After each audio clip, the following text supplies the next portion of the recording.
हरिहर दोस्तों, आज हम लोग जो है लुसेंट में इंडियन ज्योग्राफी का सेकंड टॉपिक भारत का भौतिक स्वरूप पढ़ेंगे। तो चलिए स्टार्ट करते हैं। बिना टाइम वेस्ट किए स्टार्ट करते हैं। और पिछले 2 दिन से वीडियो नहीं डाले, इसके लिए सॉरी, क्योंकि हम लोग मेरा एग्ज़ाम चल रहा था तो थोड़ा सा बिजी हो गए थे। चलिए स्टार्ट करते हैं। भारत का भौतिक स्वरूप। तो यहाँ दिया गया है कि देश के कुल क्षेत्रफल का कितने भाग पे पर्वत श्रेणियाँ हैं। तो 10.7% भाग पे जो है पर्वत श्रेणियाँ हैं। 10.7% भाग पे पर्वत श्रेणियाँ हैं, जिनकी ऊंचाई जो है ना 21-35 मीटर या इससे अधिक है। 305 मीटर से लेके 21-35 मीटर तक की ऊंचाई वाली पहाड़ी 18.6% भूभाग पर फैली हुई है और 43% भूभाग पर विस्तृत मैदान फैला हुआ है। विस्तृत मतलब मैदान का विस्तार है। अब यहाँ आते हैं ना, भौतिक संरचना और धरातल के स्वरूप जो है भारत को 5 भागों में बांटा गया है। उत्तर भारत का पर्वतीय मैदान, विशाल मैदान, प्रदीपीय पठार, मरुस्थलीय प्रदेश और समुद्री तट। ये ना कहीं कहीं 6 पे भी बांट दिया 6 भी दिया रहेगा। तो लुसेंट में तो 5 है, लेकिन बहुत सारी बुक में 6 दिया रहेगा, तो कंफ्यूज मत होइएगा। कहीं कहीं हिमालय को अलग से वो कर देता है। फिर यहाँ देखिए, फिर है भूवैज्ञानिकों के मतानुसार जहाँ आज पहाड़ है वहाँ टेथिस नामक उथला समुद्र था। हिमालय की उत्पत्ति का संबंध आधुनिक सिद्धांत प्लेट विवर्तनी से लिया मतलब है।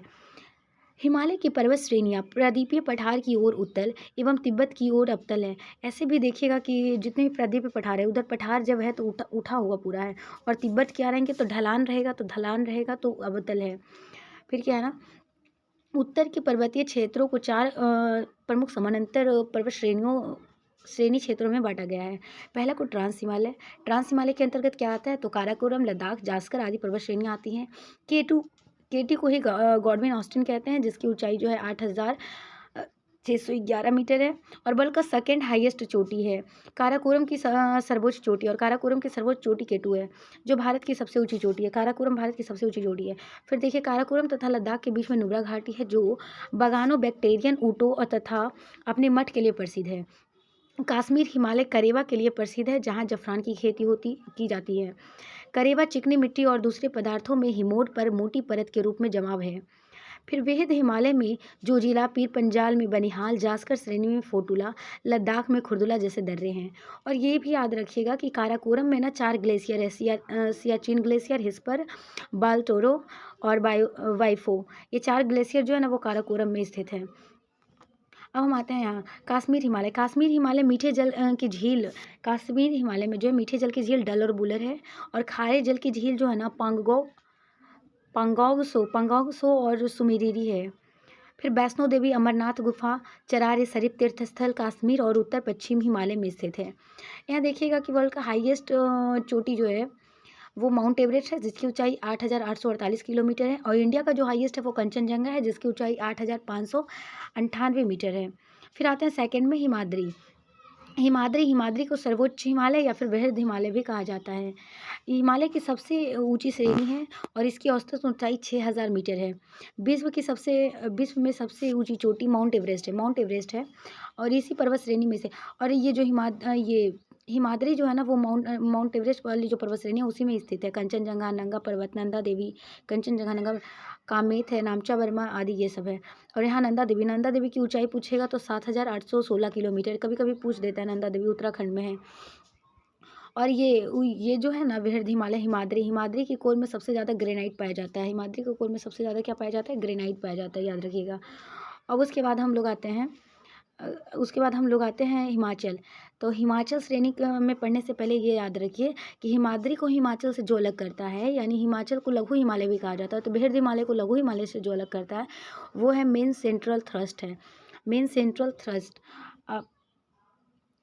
हिमाचल जो है ना हिमाचल श्रेणी में जो है ना पीर पंजाल, धौलाधर, मसूरी, नागा टिब्बा, महाभारत श्रेणियाँ ये सब आती है। लघु हिमालय के मध्य में कश्मीर घाटी, लाहौल स्पीति, कुल्लू एवं कांगड़ा की घाटियाँ मिलती हैं। यहाँ अल्पाइन चारागाह भी मिलते हैं, जिन्हें कश्मीर घाटी में मर्ग तथा उत्तराखंड में बुगल्यार या फिर प्यार कहा जाता है। यहाँ याद रखिए, ये बड़ा ध्यान रखिएगा थोड़ा सा कि पीर पंजाल जो है ना वो कश्मीर में है, धौलाधर जो है हिमाचल प्रदेश में है, नागा टिब्बा उत्तराखंड, महाभारत नेपाल में। आप लोग बताइएगा कि मसूरी कहाँ है। उसके बाद फिर हम आते हैं शिमला।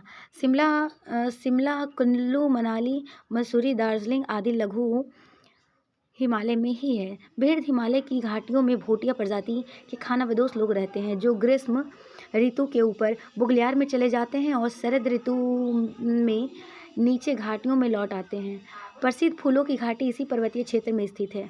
गंगोत्री, यमुनोत्री, बद्रीनाथ, हेमकुंड साहिब इसी इलाके में स्थित है। इसका याद रखिएगा कि हिमाद्री का जो हाईएस्ट एवरेज हाइट है वो है ना 4000 मीटर है। उसका कितना था?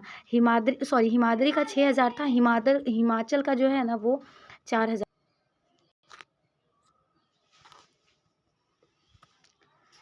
हिमाचल श्रेणी जो है ना, हिमाचल श्रेणी देखिएगा कि कुल्लू मनाली, शिमला, मैसूरी, दार्जिलिंग ये सब लघु हिमालय में ही आते हैं। बेर्द हिमालय की घाटियों में भूटिया प्रजाति खानाबदोश लोग रहते हैं, जो ग्रीष्म काल में बुग्याल में चले जाते हैं और शरद ऋतु में नीचे नीचे की ओर लौट आते हैं। प्रसिद्ध फूलों की घाटी भी जो है वो पर्वतीय क्षेत्र इसी में स्थित है, लघु हिमालय में। और गंगोत्री, यमुनोत्री, केदारनाथ, बद्रीनाथ और हेमकुंड साहिब इसी इलाके में स्थित है। ये सब तो जानते ही हैं। और यहाँ पे बताइएगा आप लोग कि दार्जिलिंग किसके लिए फेमस है? फिर है दार्जिलिंग एवं सिक्किम हिमालय क्षेत्र में तेज बहाव एवं तीस्ता नदी बहाव वाली तीस्ता नदी बहती है। दार्जिलिंग और सिक्किम वाले क्षेत्र में कंचनजुआ जैसी ऊंची चोटी और गहरी खाइयाँ पाई जाती हैं। इन पर्वतों के ऊंचे शिखरों पर लेप्चा जनजाति रहती है। यहाँ की प्राकृतिक दशाएं जैसे मध्य ढाल, गहरी व जीवाश्म युक्त मिट्टी, संपूर्ण वर्षा वन का होना और मंद शीत ऋतु होने के कारण अंग्रेजों ने यहाँ चाय बागान लगाए थे। लघु लघु हिमालय शिवालिक में मेन बाउंड्री फॉल्ट के द्वारा अलग होती है। यहाँ देखिएगा चार भाग था ना, ट्रांस हिमालय था, हिमाद्री था, हिमाचल था, अब आते हैं शिवालिक। तो हिमाचल को ही लघु हिमालय कहते हैं। तो लघु हिमालय को जो शिवालिक से अलग करता है उसको क्या कहते हैं? मेन बाउंड्री फाउंड कहते हैं। लेकिन वही पूछेगा कि हिमाद्री को हिमाचल से कौन अलग करता था? हिमाद्री को जो हिमाचल से अलग करता था वो मेन सेंट्रल थ्रस्ट था। अब आते हैं शिवालिक अर्थात निम्न या वाह्य हिमालय। यह हिमालय का नवीनतम भाग है। शिवालिक एवं लघु हिमालय के बीच कई घाटियाँ जैसे काठमांडू घाटी, पश्चिम में इन्हें दून या द्वार कहते हैं, जैसे देहरादून, सबसे बड़ा दून देहरादून है, और हरिद्वार। शिवालिक के निचले भाग को तराई कहा जाता है। यहाँ याद रखिएगा कि नॉर्थ ईस्ट वाला जब रीजन में जाइएगा ना तो ये दून जो है ना उसको द्वार कहते हैं, उसी को द्वार कहते हैं जब नॉर्थ ईस्ट में जाते हैं तो। और नॉर्थ ईस्ट में द्वार कहा जाता है, दून नहीं कहा जाता, अब्सेंस रहता है दून, तो दून को ही द्वार कहा जाता है, ये ध्यान रखिएगा, कभी कभी पूछ सकता है। फिर क्या, हिमालय में नदियों पर व्यवहार। हिमालय का नदियों के आधार पर विभाजन हुआ था। तो किसने किया नदियों के आधार पर विभाजन? जो किया था वो सिडनी बुराड ने किया था, भूशास्त्री था। पहला है पंजाब या कश्मीर हिमालय, 560 किलोमीटर सिंधु व सतलज नदी के बीच में है। फिर आते हैं कुमाऊं हिमालय जो है ना वो 320 किलोमीटर सतलज और तीस्ता नदी के बीच में है। फिर आते हैं नेपाल हिमालय, 800 किलोमीटर काली नदी और तीस्ता नदी के बीच में है। फिर असम हिमालय आते हैं, असम हिमालय 720 किलोमीटर तीस्ता और दिहांग नदी के बीच में है। कश्मीर हिमालय में वैष्णो देवी मंदिर, अमरनाथ गुफा एवं चरार शरीफ तीर्थस्थल हैं। फिर यहाँ देखिए कुमाऊं हिमालय का जो मुख्य रूप से उत्तराखंड में स्थित है, कुमाऊं हिमालय मुख्य रूप से उत्तराखंड में है। इसकी महत्वपूर्ण चोटी आ जाएगी नंदा देवी, कामेर, त्रिशूल, बद्रीनाथ, केदारनाथ, बंदरपूछ। उत्तराखंड में फूलों की घाटी को दून एवं द्वार घाटी भी फूलों की घाटी दून और द्वार घाटी भी कुमाऊं हिमालय के अंतर्गत ही आती है। फिर यहाँ हिमालय की सबसे ऊंची चोटी जो है नेपाल के अंतर्गत आती है, पश्चिम से पूर्व जो गया है हिमालय की चोटियाँ उसको दमक से याद करते हैं। उसका ट्रिक क्या है? दमक देखिए यहाँ डी से क्या हो जाएगा? डी से धौलागिरी हो जाएगा, ए से अन्नपूर्णा, ए से एवरेस्ट, एम से मकालू और के से कंचनजंगा। दमक, अन्नपूर्णा, धौलागिरी, अन्नपूर्णा, एवरेस्ट, मकालू और कंचनजंगा। अरुणाचल प्रदेश की चार प्रमुख पहाड़ी है, पहाड़ी है, डाफला, मिरी, अहोर और मिसमिया स्थानीय जनजातियों के नाम पे रखे गए हैं। फिर हम देख लेते हैं, मैप है यहाँ पे, मैप में देख लेते हैं।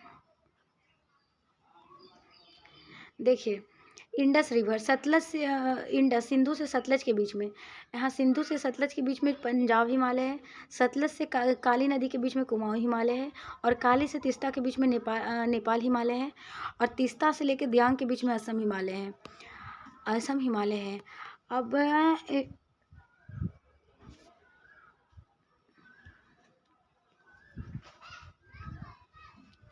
हाँ देखिएगा, भारत और म्यांमार की सीमा पर स्थित पहाड़ियाँ जो कि हिमालय के अंतर्गत आती है वो कौन कौन है? तो पटकाई बूम है, नागा पहाड़ी है, लैमाटोल पहाड़ी है, मिज़ो पहाड़ी है। पटकाई बूम अरुणाचल प्रदेश में है। तो अरुण को पटक पटक के मारा, ऐसे याद करिएगा ट्रिक से। नागा पहाड़ी तो नागा है, नागा इसमें है तो नागालैंड हो जाएगा। लैमाटोल तो मणिपुर। टोल, टोल मतलब क्या होता है? टोल फ्री टैक्स वगैरह होता है ना, टोल, टोल तो मनी से, मनी तो मणिपुर याद रखिएगा। मिज़ो तो मिज़ो पहाड़ी तो हो ही गया। उसके बाद हम याद करते हैं लैमाटोल के पश्चिम में स्थित वराइल की पहाड़ी असम में है। दोस्तों थोड़ा सा क्वालिटी में थोड़ी सी प्रॉब्लम है, कोशिश करेंगे कि और भी अच्छा इम्प्रूव करके बनाए वीडियो, पर फिलहाल इसी से काम चलाइए आप लोग। लैमटोल के पश्चिम में स्थित बराइल की पहाड़ी असम में है। खासी पहाड़ी पर ही मेघालय की राजधानी शिलोंग और चेरापूंजी है। आप लोग बताइएगा कि सबसे ज़्यादा बारिश कहाँ होती है? मेघालय राज्य में पश्चिम में पूर्व की ओर गारो खासो जयंतिया है। ये याद रखिएगा, गारो खासो जयंतिया कहाँ है? तो मेघालय में है। इन्हीं स्थानीय जनजातियों के नाम पे रखा गया है। गारो खासो जयंतिया की पहाड़ी जो है सम्मिलित रूप से शिलोंग के पठार में आते हैं। ये पूछ लेगा गारो खासो जयंतिया जो पहाड़ियाँ हैं वो किस पठार के अंतर्गत आती थी? ये सब किस पठार के अंतर्गत आती हैं? शिलोंग के अंतर्गत आती हैं। फिर शिलोंग का पठार हिमालय का हिस्सा नहीं है। हाँ ये बहुत इंपॉर्टेंट है। शिलोंग का पठार सबको लगता है ना कि उधर मेघालय वाला रीजन है, तो उधर शिलोंग का पठार हिमालय का हिस्सा होगा, लेकिन ये हिमालय का हिस्सा नहीं है। शिलोंग का पठार उत्तर पूर्व में असम में रेगमा एवं मिकरी की पहाड़ियाँ पाई जाती हैं। शिलोंग के पठार के उत्तर पूर्व में क्या रेगमा और मिकरी की पहाड़ियाँ पाई जाती है। ये पहाड़ियाँ प्रायद्वीपीय भारत का पठार का हिस्सा है। अब आते हैं अरावली। अरावली की पहाड़ी जो है राजस्थान में पाई जाती है। अरावली कहाँ पाई जाती है? राजस्थान में पाई जाती है। सबसे पुरानी प्री कैम्ब्रियन काल की चट्टानों से बनी हुई है। इसी पहाड़, अभी तो वही चल रहा था ना, अरावली को जो गवर्नमेंट ने कह दिया उसकी कटाई करने के लिए, तो उसमें आंदोलन वगैरह भी चल रहा था।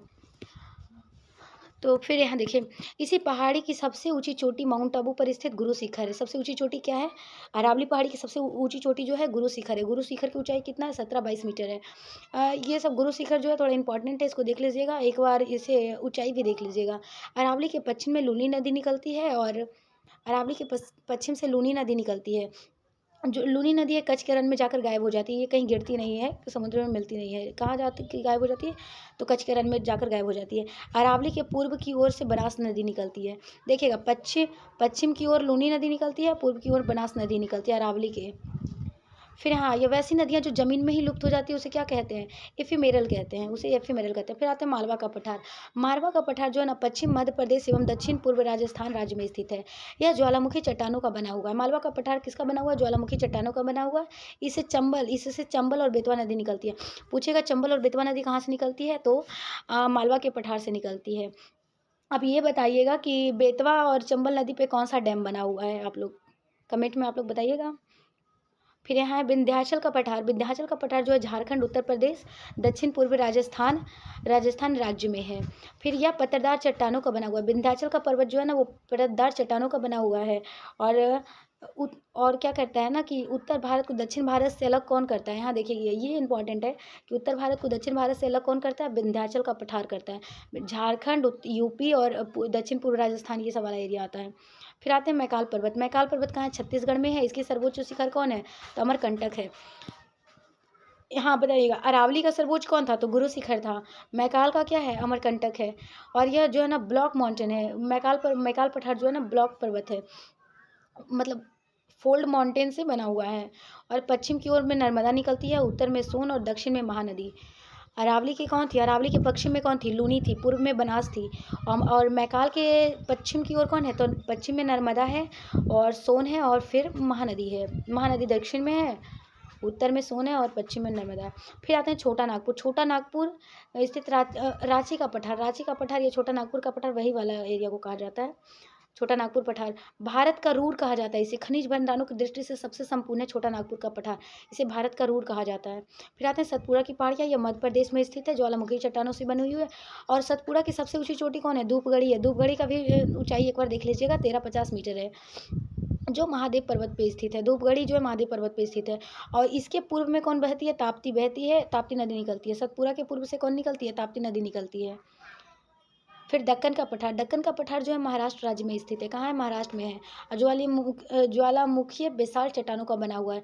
काली मिट्टी का क्षेत्र है दक्कन का पठार। ऐसे भी दक्कन का पठार जो ज्वालामुखी से बना हुआ ज़्यादातर काली मिट्टी ही रहेंगी। तो इस पठार के पूर्वी भाग को विदर्भ कहा जाता है। पूर्वी भाग को विदर्भ कहा जाता है। इसी भाग का उत्तर पूर्व में भाग में भी इस पठार का एक भाग उत्तर पूर्व भाग में भी देखा गया है। पश्चिम में ऊंचा और पूर्व में कम ढलान है। ये वाला थोड़ा सा ध्यान रखिएगा कि पश्चिम में जो है ना, पश्चिम में दक्कन के पठार की ऊंचाई ज़्यादा है और पूर्व में कम ढलान है। पठार कैसा है? त्रिभुजाकार भूभाग का है। जो दक्कन का पठार है वो त्रिभुजाकार भूभाग का है। फिर आते हैं धारवाड़ पठार। धारवाड़ का पठार यह कर्नाटक में स्थित है। धारवाड़ कहाँ है? कर्नाटक में है। यह परिवर्तित चट्टानों से बना हुआ है। परिवर्तित चट्टानों से बना हुआ है। इसके पश्चिम में जो है ना बाबा बुदन की पहाड़ी तथा ब्रह्मगिरी की पहाड़ी है। फिर हम लोग आते हैं पश्चिमी घाट। अब पश्चिमी घाट इसमें थोड़ा सा इंपॉर्टेंट हो जाता है, पूर्वी घाट और पश्चिमी घाट, तो थोड़ा ध्यान से पढ़ लीजिएगा। पश्चिमी घाट यह जो है ना पर्वत ताप्ती नदी के मुहाने से लेकर कन्याकुमारी के अंतरिप तक लगभग 1600 किलोमीटर के विस्तृत भ्रंश का आगार है। ताप्ती नदी के मुहाने से शुरू होती है और कन्याकुमारी तक जाती है पश्चिमी घाट। और इसकी लंबाई कितनी है? लगभग 1600 किलोमीटर है। और भ्रंश का आगार पे है, ये ध्यान रखिएगा। इसकी औसत ऊंचाई जो है 1200 मीटर है। और पश्चिम घाट की ऊंचाई उत्तर से दक्षिण की ओर उत्तरोत्तर बढ़ती जाती है। ये वाला पॉइंट जो है ना बहुत इंपॉर्टेंट है, इसको ध्यान रखिएगा कि जब पश्चिमी घाट जो है ना जब उत्तर से दक्षिण की ओर जाती है तो क्या होता है? उत्तरोत्तर बढ़ती है। उत्तर से जब दक्षिण की ओर जाती है ना तो बढ़ती जाती है पश्चिमी घाट। और पूर्वी घाट इसका उल्टा हो जाएगा। फिर देखिए पश्चिमी घाट से उत्तर में गुजरात के सौराष्ट्र प्रदेश में गिरी पहाड़ी मिलती है, जो एशियाई सिंह के लिए बहुत ही गिर की पहाड़ियाँ जो है ना वो एशियाई सिंह के लिए बहुत ही प्रसिद्ध है। और फिर पश्चिमी घाट को सह्याद्री भी कहते हैं।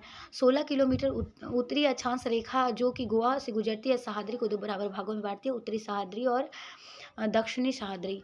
अब यहाँ देखिए पहले ये है पठार, प्रदीपीय पठार है। तो यहाँ देखिए ये हो गया मालवा का पठार, ये मालवा का पठार, बुंदेलखंड का पठार, बघेलखंड का पठार, छोटा नागपुर का पठार, शिलोंग का पठार। शिलोंग का पठार हिमालय का भाग नहीं है, ये ध्यान रखिएगा। फिर ये आते हैं दक्कन का पठार, इधर आ जाइए नीचे, दक्कन का पठार है, ये वाला दक्कन का पठार है। काली मिट्टी का बना हुआ है, ज्वालामुखी चट्टानों से बना हुआ है, काली मिट्टी इसमें। फिर है ना दंडकारण्य का पठार है, फिर तेलंगाना का पठार और कर्नाटक का पठार। अब हम लोग आते हैं, यहाँ भी आप लोग देख सकते हैं इस मैप में भी मतलब थोड़ा ज़्यादा अच्छे से समझ में आएगा इस मैप में। यहाँ देखिए बुंदेलखंड का पठार है, बाघेलखंड का है और फिर ये मालवा का पठार हो गया, दक्कन का पठार हो गया, शिलोंग हो गया, शिलोंग का पठार, छोटा नागपुर का पठार, कर्नाटक का पठार, तेलंगाना, ये सब आप देख लीजिएगा आप लोग। फिर यहाँ आते हैं कि दक्षिण सह्याद्री तो हो ही गया। फिर उत्तर सह्याद्री के ऊपरी सतह पर जो बेसाल्ट एवं लावा का निरपेक्ष है, वहीं दक्षिण सह्याद्री में आर्कियन युग की ग्रेनाइट पाई जाती है। ग्रेनाइट और नीस का बना हुआ है। जो उत्तरी सह्याद्री वो किसका है? बेसाल्ट एवं लावा के निरपेक्ष से बना है। और दक्षिण सह्याद्री ग्रेनाइट एवं नीस से बनी हुई है। उत्तरी सह्याद्री एवं दक्षिण सह्याद्री की सर्वोच्च शिखर क्या है? महाराष्ट्र में कलसूबाई है। उत्तरी एवं दक्षिण महाराष्ट्र में कलसूबाई है, कुद्रेमुख है और महाबलेश्वर है। उत्तर सह्याद्री की दूसरी महाबलेश्वर जो है ना उत्तर सह्याद्री की दूसरी सबसे प्रमुख चोटी है, सबसे प्रमुख चोटी है। फिर यहाँ देखिए महाबलेश्वर का उच्चतम बिंदु जो है ना विल्सन पॉइंट कहलाता है। ऑथर सीट पॉइंट या निडल होल पॉइंट, इसे ही निडल होल पॉइंट को ही एलिफेंट पॉइंट कहते हैं, महाबलेश्वर में स्थित है। महाबलेश्वर से 5 नदियाँ कृष्णा, सावित्री, बेन्ना, गायत्री, कोयना निकलती हैं। अब बताइएगा कोयना पे ना एक कुछ था, कोयना कहाँ पड़ता है ये बताइएगा आप लोग कि कमेंट में कि कोयना किस स्टेट में पड़ता है। फिर आते हैं गुजरात गुजरात नहीं, दर्रे से गुजरने वाले रेल एवं सड़क मार्ग जो है। थालघाट दर्रा से कौन कौन गुजरता है? तो मुंबई, नागपुर, कोलकाता रेल और सड़क मार्ग गुजरता है। भोरघाट से ना मुंबई, पुणे, बेलगांव, चेन्नई रेल एवं सड़क मार्ग गुजरता है। फिर पालघाट से न कालीकट, चित्तूर, कोयम्बटूर इंडोर रेल व सड़क मार्ग गुजरता है। फिर आते हैं पश्चिमी घाट के दर्रे। पश्चिमी घाट के दर्रे क्या है? तो ये जो है ना थाल घाट की लंबाई ऊंचाई कितनी है? तो 580 है।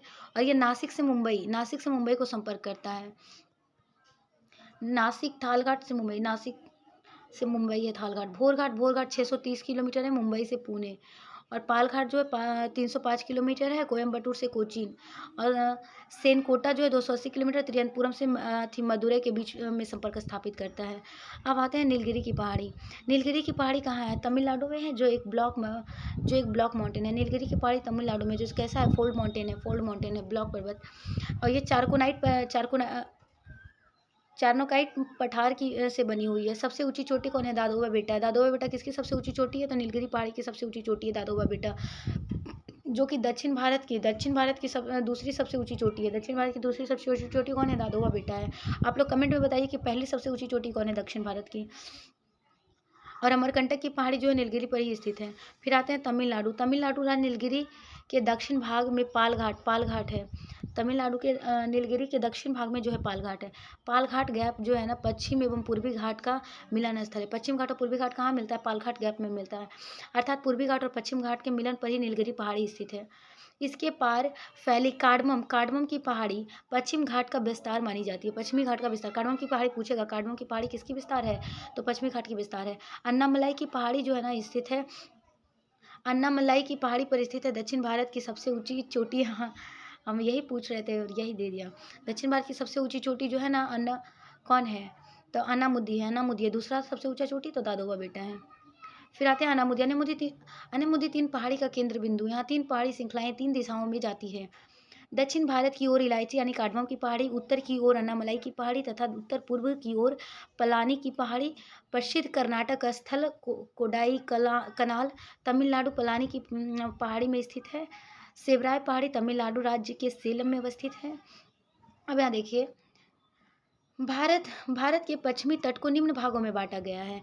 पहला है गुजरात से गोवा तक का तटीय क्षेत्र को कोंकण तट कहते हैं। गोवा से कर्नाटक यानी मंगलूर वाला क्षेत्र को केंद्रा कहते हैं। और मंगलूर से लेकर कन्याकुमारी तक को मालवार तट कहते हैं। और भारत के पश्चिमी तट पर स्थित जो प्रमुख बंदरगाह है वो कौन है? कांडला बंदरगाह गुजरात में है, मुंबई महाराष्ट्र में, मुर्मुगुआ जो है गोवा में है, मंगलूर जो है ना कर्नाटक में, कोच्चि केरल में, नावाशोवा जो है महाराष्ट्र में है।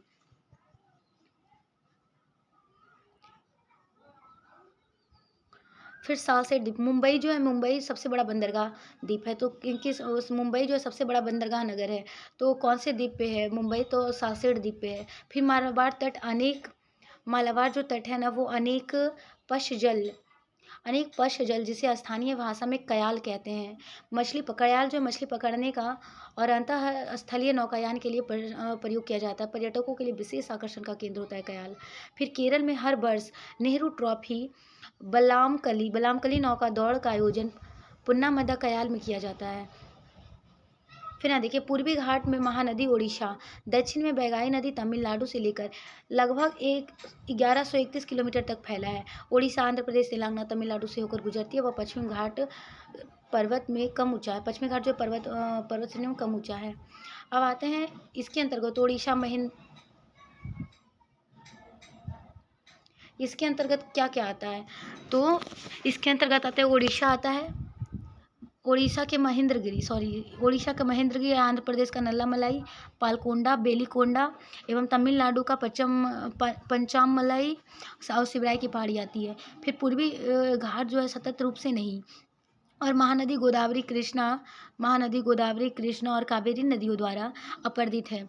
इसका निर्माण कैम्ब्रियन काल में बलित पर्वत के रूप में कुंडुप्पा भूसन्नति के आधार पर हुआ था। कुंडुप्पा भूसन्नति ध्यान रखिएगा। फिर क्या है, पूर्वी घाट की सबसे ऊंची चोटी कौन है? तो झंडागढ़ा है जो कि 1690 मीटर ऊंचा है। पूर्वी घाट की सबसे ऊंची चोटी झंडागढ़ा है। और दक्षिण भारत की सबसे ऊंची चोटी अन्नामुदी है। पश्चिमी घाट की कौन थी? पश्चिमी घाट की कलसुबाई थी ना। फिर बताइए, ये दूसरी सबसे ऊंची चोटी जो है ना अरमाकोंडा है। और जबकि तीसरी सबसे ऊंची चोटी महेंद्रगिरी। कहीं कहीं जो है महेंद्रगिरी को ही सबसे ऊंचा बताया गया है, लेकिन लुसेंट में जो सबसे ऊंचा झंडागढ़ा को बताया गया है। तो ध्यान से देख लीजिएगा। फिर क्या है ना, तमिलनाडु के जावरी पहाड़ियों के दक्षिण पूर्व ढलान पर चंदन के जंगल हैं। पुष्पा मूवी में आपने देखा होगा चंदन के जंगल के बारे में पूरा बताया है। फिर पूर्वी घाट के कांटेदार पहाड़ी से ढके क्षेत्रों में दुर्लभ प्रजाति की जेर्डन कोस्टर पाई जाती है। आंध्र प्रदेश के क्षेत्र में भी पूर्वी घाट में कोयले की खदान ज़्यादा मिलती है। जवाड़ी और सिबराई की पहाड़ियों के आगे पूर्वी घाट पश्चिम घाट में विलीन हो जाती है। फिर यहाँ देखिए भारत के पूर्वी समुद्री तट को निम्न भागों में बांटा गया है। कन्याकुमारी से लेकर कृष्णा डेल्टा तक को कोरोमंडल तट कहते हैं। उसके बाद कृष्णा से लेकर गोदावरी तक के तट को गोलकुंडा कहते हैं। गोदावरी से लेकर उत्तरी तटीय भाग को ना उत्तरी सरकार तट कहलाता है। फिर क्या भारत के पूर्वी तट पर स्थित बंदरगाह क्या है? पारादीप उड़ीसा में है, कोलकाता पश्चिम बंगाल में है, विशाखापत्तनम आंध्र प्रदेश में, चेन्नई तुतीकोरिन और तमिलनाडु में। विशाखापत्तनम बंदरगाह डॉल्फिन नोच पहाड़ी के पीछे सुरक्षित है। किस पहाड़ी के? डॉल्फिन नोच पहाड़ी के पीछे। पूर्वी तट पर स्थित प्रमुख लैगून क्या है? पुलिकट है चेन्नई में, चिल्का है पुरी में और केलूरू आंध्र प्रदेश में। ये सब लैगून है। खारे पानी की झील लैगून समुद्र क्षेत्र का तटीय क्षेत्र व का पानी स्थल भाग में घुस जाता है और धीरे धीरे बालू का अवरोध खड़ा कर देने पर स्थलीय क्षेत्रों में जलीय भाग समुद्र से अलग हो जाता है। इसी जलीय आकृति को लैगून कहते हैं। भारत में 2 द्वीप समूह है, अंडमान निकोबार द्वीप समूह है और फिर लक्षद्वीप द्वीप समूह है। अंडमान निकोबार द्वीप समूह बंगाल की खाड़ी में स्थित है। इसमें करीब जो है ना 247 छोटे छोटे द्वीप हैं। निकोबार में 19 द्वीप है। ये द्वीप वास्तव में समुद्र में डूबे हुए पर्वत के शिखर हैं। लैंडफॉल द्वीप अंडमान निकोबार द्वीप समूह के सबसे उत्तरी द्वीप है। लैंडफॉल द्वीप जो है सबसे उत्तरी द्वीप है और कोको जलमार्ग इसे म्यांमार के कोको द्वीप से अलग करती है। कोको जलमार्ग जो है ना वो अंडमान निकोबार को म्यांमार से अलग करती है, जहाँ चीन के निगरानी तंत्र लगाया हुआ है कोको द्वीप।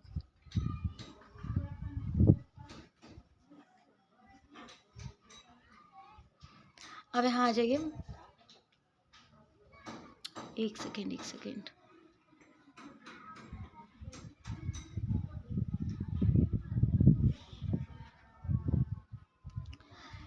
फिर अंडमान निकोबार द्वीप समूह की राजधानी जो है पोर्ट ब्लेयर है, दक्षिण अंडमान में स्थित है। साउथ अंडमान में ये वाला थोड़ा सा इंपॉर्टेंट हो जाता है कि पोर्ट ब्लेयर पूछ देगा कहाँ स्थित है, तो दक्षिणी अंडमान में है। अंडमान निकोबार द्वीप समूह में मैंग्रोव वन, सदापर्णी वन एवं पर्णपाती वनों का संयोजन है। बंगाल की खाड़ी में नदियों के जलोढ़ मिट्टी के निक्षेपण द्वारा कई द्वीपों का निर्माण हुआ है। हुगली के निकट 20 किलोमीटर लंबा सागर द्वीप है, जिसे गंगा सागर के नाम से जाना जाता है। यहाँ न्यू मूर नामक द्वीप का निर्माण हाल ही में हुआ है। फिर आते हैं अंडमान निकोबार का सबसे उत्तरी द्वीप जो है ना लैंडफॉल द्वीप है, जहाँ कारी जनजाति रहती है। सुंदरबन जो गंगा का डेल्टा है में मैंग्रोव वन पाए जाते हैं। सुंदरबन में तो ऐसे भी मैंग्रोव वन पाए जाते हैं। आप लोग कमेंट में बताइएगा कि भारत में कितने % मैंग्रोव वन पाए जाते हैं। विश्व का सबसे बड़ा ज्ञात नदी द्वीप मांजुली असम में स्थित है, जिसे ब्रह्मपुत्रा नदी की दोनों शाखाओं पर मिलकर बनती है। अब यहाँ देखिए कोंकण तट, ये सब ये गुजरात वाला जो तट है ना उसको काठियावाड़ कहते हैं। गुजरात से लेके कर्नाटक तक आ जाता है, गोवा तक आ जाता है कोंकण तट। गोवा कर्नाटक में आ जाता है कन्नड़ तट। कर्नाटक से आ जाता है इधर तमिलनाडु मालवार तट। तमिलनाडु से आंध्र प्रदेश तक कोरोमंडल तट। आंध्र प्रदेश से लेके गोलकुंडा तट भी आता है। फिर उत्तरी सरकार तट और बंगाल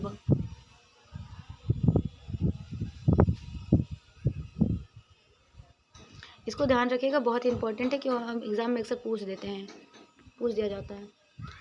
फिर यहाँ देखिए अंडमान निकोबार द्वीप समूह की सबसे ऊंची चोटी सैंडल पीक है, उत्तरी अंडमान में। सैंडल पीक कहाँ स्थित है? अंडमान निकोबार की सबसे ऊंची चोटी क्या है? सैंडल पीक है, जो कि उत्तरी अंडमान में है। और पोर्ट ब्लेयर कहाँ है? तो दक्षिणी अंडमान में है। यहाँ याद रखिए सैंडल पीक जो है ना उत्तरी अंडमान में है। इसकी ऊंचाई 738 किलोमीटर है, 38 मीटर है, सॉरी किलोमीटर नहीं मीटर है। माउंट थूलियर है जो ग्रेट निकोबार में 642 मीटर है। माउंट डिओबाली है जो मध्य अंडमान में 515 मीटर है। माउंट कोयोबो दक्षिण अंडमान में है जो 460 मीटर है। माउंट हैरियट जो है ना वो दक्षिण अंडमान में 450 मीटर है।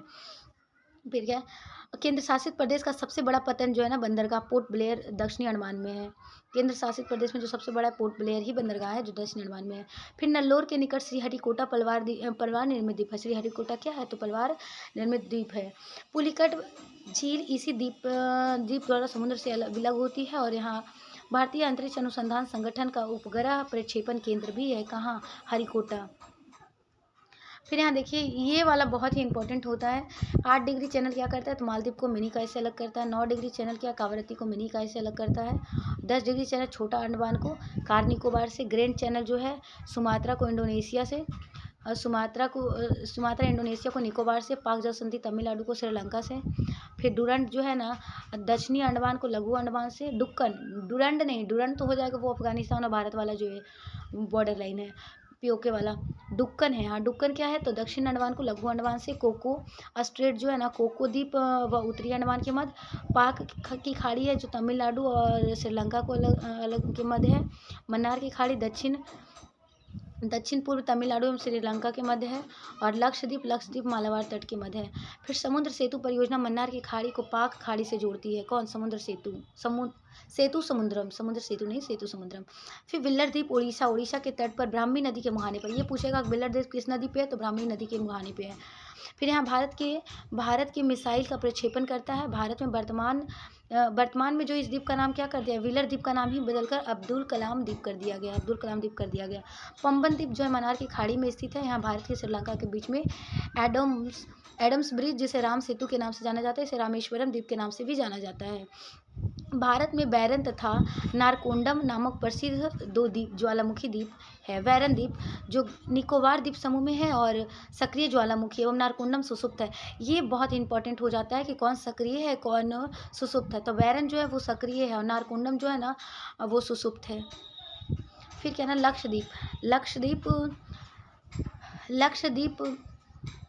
लक्षद्वीप समूह अरब सागर में स्थित है। इसमें कुल 36 द्वीप है। उसमें क्या था 247 था, इसमें 36 है।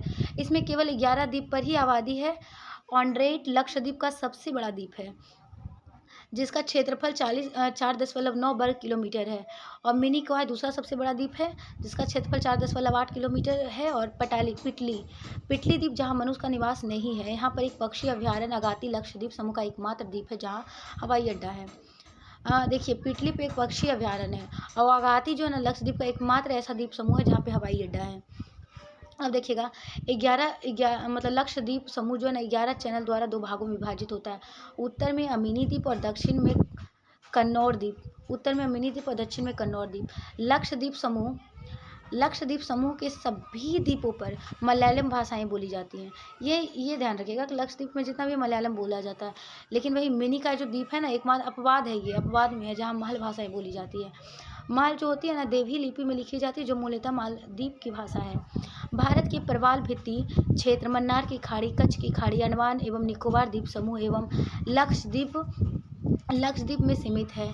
लक्षद्वीप एटाल प्रवाल द्वीप है तथा शेष सभी तटीय प्रवाल भित्ति है। प्रवाल द्वीपों का निर्माण जो है ना सागरीय जीवामूंगा के अवशेषों के समेकन तथा संयोजन द्वारा होता है। मूंगा उष्णकटिबंधीय महासागरों में पाए जाते हैं तथा चूने पत्थर पर निर्वहन करते हैं। चलिए दूसरा टॉपिक तो हो गया। कल तीसरा टॉपिक नदी से संबंधित है। और आपको अगर ये लेक्चर अच्छा लगा हो और चाहते हैं कि हम कंटिन्यू करें और हर सब्जेक्ट का टॉपिक वाइज हम लोग कवर कर ले लूसेंट को, तो लाइक कीजिए, कमेंट कीजिए, शेयर कीजिए। और अगर कुछ गलती हो जाए या फिर मैंने कुछ गलत बोल दिया हो तो इसके लिए सॉरी। ठीक है, थैंक यू।